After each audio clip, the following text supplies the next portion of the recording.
So I did a Twitter poll and I asked everybody, I had a few figures to review today, and you picked the Marvel Legends, or maybe you didn't pick it, but most people picked the Marvel Legends. And I didn't say which one I'm reviewing. That's because I'm reviewing them all quickly. This is what I call a casual review. So who's up first? Luck of the draw. It's Jean!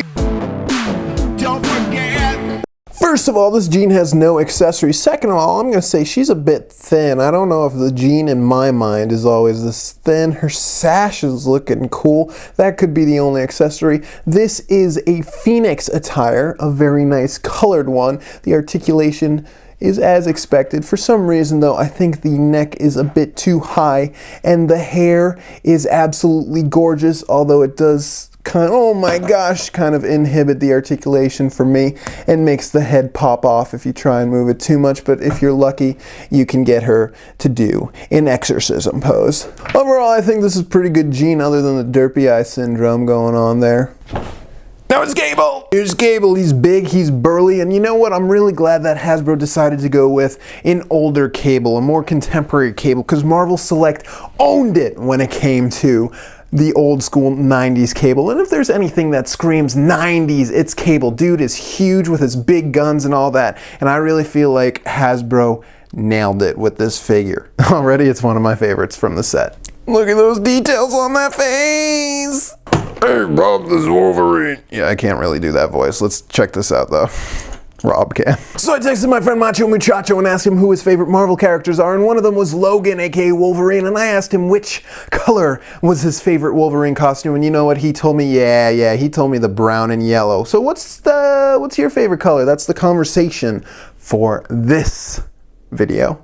Favorite Wolverine color. Now for me, I really wanted to like this figure because I do really like the brown and yellow, but I'm seeing a lot of paint flaws on this guy, which really bring it down for me. Maybe you can see it in the chest if the zoom will want to zoom and focus. I do like this piece of articulation. I'm not sure if that's brand new or whatnot on the Wolverine figure, but I am liking the range of motion it gives you. Nice to meet you. When I first saw this figure, I saw the picture on the back and I was like, holy crap, that looks really cool. Then I flipped it around and did a classic whomp. Looking at it now, I think it is actually pretty cool, but I think a wash or a little bit more paint could have really spiced it up, made it look kind of amazing. It's also not very cool how the different ice part on the back is a different color, but it is removable. Is that an accessory? I'd like to say so. This is the Pizza Spidey body. Does that work for Iceman? I don't know, it's up to you. But I'm a bit disappointed when it comes to this figure, although I can see some cool sculpting work in the head and the hands. It's just kind of bare bones. But then again, I'm not sure how you would make an Iceman other than like this. Also, I've been noted in the comments that this has really gummy joints and plastic, and it is true. It's kind of a not fun to get him to stand up, which is a bummer. Havok. Here's Havok from a Dutch angle, and you know what? This is the character I probably know the least among the set. I do know that I think one of Jim Lee's first issues that he made the cover of featured Havok on the cover. Other than that, I don't know much about the character. But he looks cool. Is he Scott Summers' brother? Maybe. Or maybe I'm making that up. But I think this figure looks very nice. I do like the silver tone they achieved on the helmet and the gloves. And the accessories look cool. It's a cool figure. Be still my heart. In my garage. Kitty Pryde. Weezer reference. I'm gonna say it right here. I'm a big Kitty Pryde fan, and I think this figure is great. She's young. I don't know if this is showing her as she was when she was younger, an older Kitty Pryde. I don't really know much about the contemporary character, but she's someone I grew up when I grew up reading X-Men comics. She's someone I grew up. She's someone I grew up with. I do like her ponytail, and maybe one day I'll have hair that long to be able to do that too. And you know what? Actually, I think the actual figure is Lockheed with a Kitty Pryde accessory. And speaking of accessories, she also comes with this hat. I don't know what it's for. I pranked you, it's for Onslaught. Rogue. Oh my gosh, is this a good figure release? Is it my favorite from the line? Heck yes. I love the coat. I love the sculpt. I love the head. I love how they did the little bit of makeup application to her face, if it would ever focus.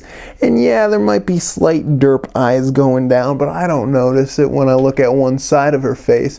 Oh, look at that hair and the little ribbon wrapped around her head. This is a good figure, but unfortunately mine has a little bit of paint flaws. The bummer that is. Also, she comes with an accessory in ungloved hands.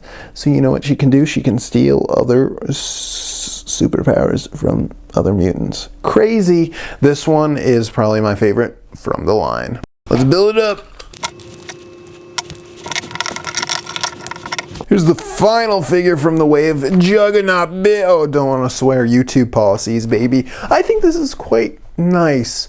I do like how it's a bit more cartoony than realistic, like the Marvel Select version is. You can definitely tell the metal parts, like the helmet and these little gauntlet stuffs and straps, and there is like detailing on his boots to make them feel leather, but then this is just straight up paint to make it look like a tight suit and leathery texture to the belt, which is cool, and it's quite different from the Marvel Select. And look at that face on this guy. That is gross. I think it's good. I really like this Juggernaut. I think it's serviceable, but if you already have the Marvel Select, you don't need to rush out to pick this one up to replace it. It's fine, but I think the Marvel Select one is a bit better. Hold the phone, there's someone else. Deadpool, baby. You'll check it out. Deadpool is a man of languages. Yeah, this is just a casual review, so check out all these accessories he has. He comes with so many weapons. He comes with 4 guns, a bazooka, swords, 2 swords, a knife, and the greatest weapon of all, a taco. The sculpt on this guy is quite great, and with that little pinky going out, he does look very distinguished. And then throw on his unmasked head so he can get ready to eat the taco, and he also has many parts that you can throw his weapons in on his body. This is one of the best figures of the line, and probably the best Deadpool figure to date. Get it if you can find it. Boom, so that is the Marvel Legends X-Men wave. Who are my favorites? Who do I recommend you get? Well, the 3 in the front, Deadpool, Rogue, and Cable. Not that this is a terrible set. The worst in the set is Iceman, and he's not even that terrible. I think, so while these 3 are my recommendations, I think this whole set is solid. So I know this was a super casual, super poor quality review, but I bet as I get along and do these Marvel Legends casual reviews, they'll get better and you'll get more Dutch angles. Dutch angle Deadpool.